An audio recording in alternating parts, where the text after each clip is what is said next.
وَلْتَكُن مِّنكُمْ أُمَّةٌ يَدْعُونَ إِلَى الْخَيْرِ وَيَأْمُرُونَ بِالْمَعْرُوفِ وَيَنْهَوْنَ عَنِ الْمُنكَرِ وَأُولَئِكَ هُمُ الْمُفْلِحُونَ۔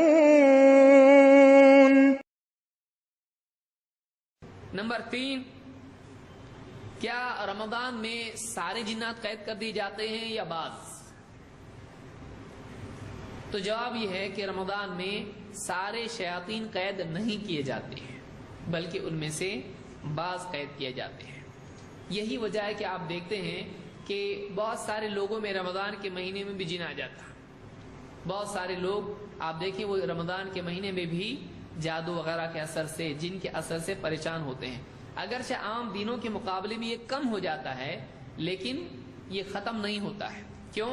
اس لیے کہ بعض جنات قید کیے جاتے ہیں، سارے کے سارے نہیں۔ یہ کہاں سے معلوم پڑا؟ حدیث میں اس کا جواب موجود ہے۔ اللہ کے نبی صلی اللہ علیہ وسلم فرماتے ہیں اذا كان اول ليلة من رمضان صفدت الشياطين مردت الجن، کہ جب رمضان کا مہینہ آتا ہے اور اس کی پہلی رات ہوتی ہے، پہلی رات رمضان کی ہے، کیا ہوتا ہے؟ صفدت الشیاطین، شیاطین قید کر دیے جاتے ہیں۔ مردت الجن، شیاطین میں سے وہ جو سرکش جنات ہیں، سارے نہیں بلکہ کون؟ مردت الجن، وہ جنات، مارد کا مطلب ہوتا ہے سرکش، شرارتی، تو بہت زیادہ شرارتی جو جن ہوتے ہیں ان کو قید کیا جاتا ہے، ساروں کو نہیں۔ کوئی آدمی کہے گا سارے جنات تو شرارتی ہوتے ہیں، پھر سب کو قید کیوں نہیں کیا جاتا؟ اس سے کیسے ثابت ہوا؟ یہ حدیث ترمذی، ابن حبان، ابن ماجہ اور حاکم اور بہقی کی روایت ہے اور حسن درجے کی روایت ہے۔ ایک دوسری روایت میں اور زیادہ تفصیل سے بات معلوم پڑتی ہے اور بالکل یقیناً سامنے آتی ہے۔ بخاری کی حدیث ہے، کتاب الصیام، امام بخاری نے اس کو ذکر کیا ہے۔ اللہ کے نبی صلی اللہ علیہ وسلم فرماتے ہیں یا ایھا الناس، اے لوگو، انہا کانت ابینت لی لیلۃ القدر، میرے لیے لیلۃ القدر واضح کی گئی تھی، مجھ کو بتا دیا گیا تھا کہ لیلۃ القدر کب ہے۔ وانی خرجت لاخبرکم بها، اور میں باہر نکلا تھا کہ تمہیں بتا دوں یہ رات کب ہے۔ فجاء رجلان یحتقان، تو دو آدمی آئے اور دونوں آپس میں لڑ رہے تھے۔ معہما الشیطان، ان دونوں کے ساتھ شیطان تھا۔ فنسیتها، تو رات مجھے بھلا دی گئی۔ یہ بخاری میں حدیث موجود ہے اور یہ رمضان کا واقعہ ہے، یہ رمضان کا واقعہ ہے۔ تو آپ نے کہا کہ میں آیا اور میں بتانا چاہ رہا تھا کہ کب ہے وہ، لیکن دو مسلمان آپس میں لڑ رہے تھے تو ان کے ساتھ میں شیطان تھا۔ جب سارے شیاطین قید کر دیے جاتے ہیں تو ان کے ساتھ شیطان کیسا آیا؟ تو معلوم ہوا کہ شیاطین اس مہینے میں بھی ہوتے ہیں اور خاص طور سے کیا کام کرتے ہیں، یہ حدیث سے بھی معلوم ہوا۔ اور رمضان میں بھی آپ کو اس کا دیکھنے کا، مشاہدے کا موقع ملے گا۔ ذرا سی بات پہ ایک آدمی نے لائٹ بند کیا، دوسرا آیا آن کیا، کوئی پنکھا چالو کیا، دوسرے نے بند کیا۔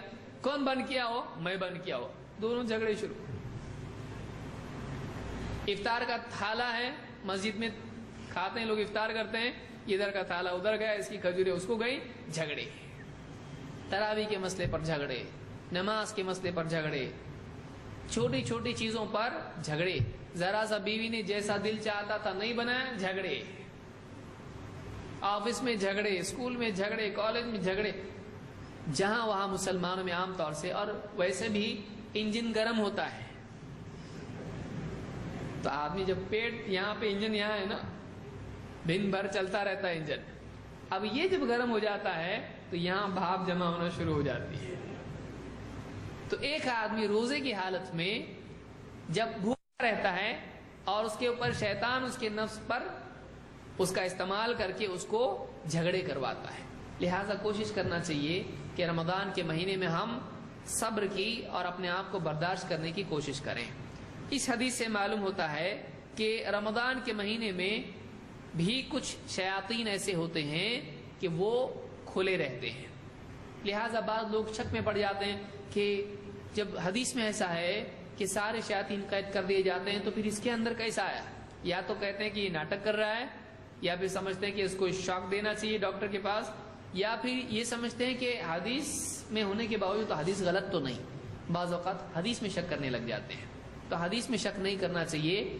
ہم ہمیشہ اللہ اور اس کے رسول کی بات پر یقین رکھیں، اپنے مشاہدے پر شک کریں، نہ کہ اللہ اور اس کے رسول کی بات پر.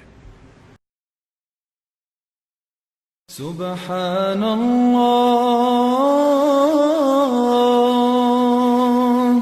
والحمد للہ ولا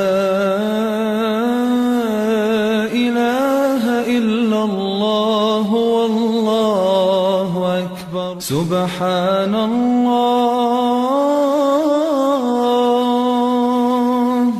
والحمد للہ